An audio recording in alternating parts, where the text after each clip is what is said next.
Hello, this is Clarence Moy with Awards Daily here with Mary Hollis Inboden, star of Kevin Can F Himself, which aired last summer on AMC and is shortly coming. I haven't actually seen the release date for a second season. So welcome. Thank you, Clarence. Thanks so much for having me. Hi, everybody. So I have to ask, when you say the title of the show, do you go the full F or do you just say Can F Himself? It depends on where I am, honestly. I have learned, from experience that you have to sort of read the room. I think, my castmate and the show creator are very like vocal about just dropping the F-bomb, but I'm from the South. And as a gentle woman, I think I'm just a little bit more careful. So it can go back and forth. I mean, I love saying Kevin can fuck himself and just letting it fly, but for my mom and all of her like ladies' night friends, I try to censor a bit. All right. So this show, for people who don't know, this is a variation of a Kevin Can Wait show, but it's told with a slice of Breaking Bad, and you just have to see it to believe it. One of the things I want to know is, where is Mary Hollis most comfortable, in the drama world or in the sitcom world? It's such a great question. And honestly, before doing Kevin Can Fuck Himself, I think I would have very quickly answered that I am far more comfortable in a sort of sitcom atmosphere. While I've never done a sitcom before, there are all these types of genres. I've done mostly single cam comedy, single cam network comedy, which is just slightly different, format than the sitcom with the live studio audience comedy.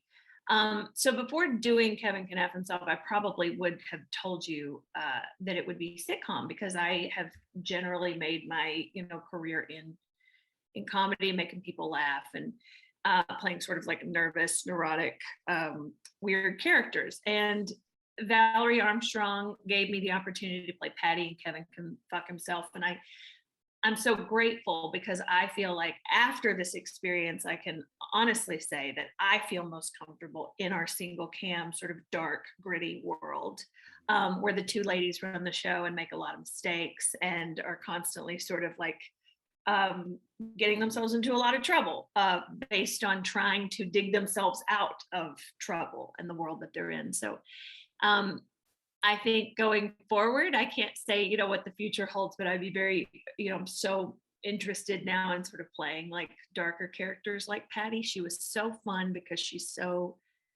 was a stretch for me. It was a big accent, a big kind of tough gal attitude. I'm not that. So it was a real unique challenge. That's beautiful. Yeah, and you carried it off. I never would have said that's a girl from Arkansas and watching her. So. That's a girl from Arkansas who so desperately wants to smile and hug you. And cannot do that, because that is not what Patti is all about. No. Not at all. I was going to ask you how much of Mary Hollis is in Patti as a character, but I'm really starting to see that they're completely two different people, and you're really just a great actress. Well, thank you, Clarence. That's very kind. I do think that we started to discover that, like most tough shells, and Patti does have that really tough exterior. I started to discover that we had more in common than I would think from the page. She is, I like to think that I'm a real generous friend, and somebody who shows up for my people. And that's what Patti does for Allison throughout this series. I also think that she's more sensitive than she would let anybody know, and certainly more thoughtful. So I, not trying to sell all of my, best attributes as a real life person, but I think Patti does have some of those things. So we were able to sort of find how we were alike and similar after, a few months of filming. So I'd read that when you were originally approached with this project, you did not want to do this. Initially, you were reluctant. It took you a while to get you in. So why is that? I think after I was so excited by the script, so it was never, it was never an issue with like, not connecting Right. or not understanding the script. I thought it was so exciting. It was the most exciting pilot I read, however many, 3 seasons ago. I honestly could not find myself in Patti, and that was the character that they called me into. And I understand that our job, as actors, is to sort of reach for those challenges. And I've heard, my idols say, if it scares you, that's probably the thing that you need to be doing. Right. But I was really insecure. I think, the first straight away, I was trying to wrap my head around the two genres and having to be this character in a sitcom who could, land a punchline and then go into having this really dark sort of sensibility. And like I said, she had a big accent, which can, when you're trying to learn an audition overnight, can be a real deterrent for some, especially with my, natural sort of Southern accent. I think the breakdown actually said, don't come in if you can't do a Boston accent. And that was so, never had I ever done a Boston accent. It was really like, I felt like the red tape was up and I couldn't get in there anyway. So I kept reading it though over the course of a couple of nights, and I did decide to just go in because I was so interested in the final scene of the first episode, where this woman who has been at odds with the other female lead, played beautifully by my friend Annie Murphy. She sort of helps her out for the first time in their relationship by telling her that, in her Patti way, in her sort of surly way, she says, snap out of these pipe dreams, like stay here, get comfortable with this sort of like status quo and being here in Worcester and, on this street where we don't really aspire to much else. And I thought that was such a cool start of a female friendship. I had no idea who was going to be playing Allison, but I knew that I was interested in those ladies, and I thought that it was a really great jumping off point for two female leads. And so I thought, well, I want to put my name in that bowl, even if I botch this, even if I fail at this big accent or big, sort of sardonic or, sort of insulted attitude that Patti has. Maybe I could be a part of something that has these sort of two strong female characters. And I'm so glad that I went in. Yeah, absolutely. I can't imagine reading a description of a role and saying, if you can't nail a Boston accent, don't even show up. Like, whoa. Right. Well, like everything Patti does in that first episode, which is the only one that I got to read when auditioning for it, everything that she does, is so tough. Yeah. She is a glass half empty person. There doesn't really feel like there's a redeeming quality to Patti until that last scene in the first episode. First of all, she's hanging out with these loser guys. She's been doing this for years. There just doesn't seem to be, at first blush for Patti, a lot going on.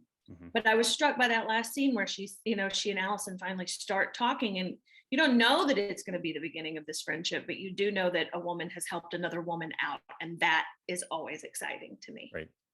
I want to talk a little bit more about that relationship, but first, before I do, I want to talk about how much modulation did you have to do between the sitcom sequences and I'll call the Breaking Bad sequences, or sure. the dramatic sequences in terms of your performance? I think that it was, it's certainly a challenge. They're two different mediums. I found that, they're silly things that sort of wallop you over the head in a sitcom, where you sort of are performing it, and then in the last couple of takes they bring in this live studio audience, which we were lucky to have during COVID times, and you're reminded that you are there not just performing for the first time for a camera, you're there performing for a live studio audience, so that the pacing and the timing gets sort of weird with the laughter, and you're playing along like stage work. You're sort of playing with this group of people, instead of just with you and a camera operator, on a quiet set. So I think for me, I had a lot to learn in terms of the sitcom. The interesting thing about this particular sitcom that lies within Kevin Kneff himself is that neither of the female characters in the sitcom world are supposed to be showcased or given too much attention. So while I say that we, that yes, there were a few times, and I can count them on one hand, where we might have a punchline or a laugh. Mostly we were there to serve the male characters, Mhm. to serve Kevin and the guy who played, and Neil and Pete. And that was very much by design. That is the point of Kevin Can Fuck Himself, and sort Exactly. of showing that. So it wasn't so much of like I think that I would pitch it wrong if I said that I really got to like sink my teeth into a sitcom. We got to watch these guys. And when I say we, I mean me and Annie Murphy got to watch these guys at the top of their game, real like machines, like true artists of this format, the sitcom format. We got to watch them just like doing all of this incredible work while we occasionally set them up for a laugh. Yeah. So, talking about this relationship between you and Annie Murphy, both of you fantastic in this show, by the way. How do you, obviously this is a scripted relationship, but how do you start to peel back the onion on this friendship? Like, how did you guys dig into these scenes and become more comfortable and more charismatic with each other as the series progressed? Annie and I were, we, again, 2020 is when we were both brought to the project. And I was so excited to learn that she'd be playing Allison. And then the world shut down. So we were set to go into filming, and the world shut down. So everything was put on pause, including our big move to Boston, where we were going to film the show. Annie and I took it upon ourselves, though. I was in Los Angeles at the time, and she was in Toronto, where she lives. And we took it upon ourselves to become very, very fast and devoted Zoom friends, and started to learn a lot about each other, so that when we got to the set months later, we were very close friends. I mean, closer than even just fellow collaborators, because in those Zoom calls, we didn't spend a lot of time talking about Kevin Can F himself.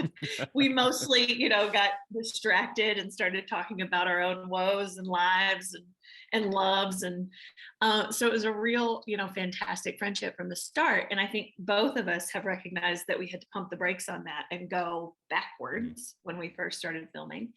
I will say about Annie as a scene partner, not just as a friend, but she is so incredibly talented at really understanding and diving in to like script analysis. So she is so good and clever. I mean, she's obviously so talented, but she is so clever at like really, really talking about important areas for us to cover. And having a scene partner who is so communicative and so collaborative is a real gift, because nothing was sort of off the table. And I'm not just talking about like, hey, could you do this way? Or hey, could you do this way? We had so many conversations about how these women have spent the last 10 years avoiding each other, which seems impossible because they've been in the same room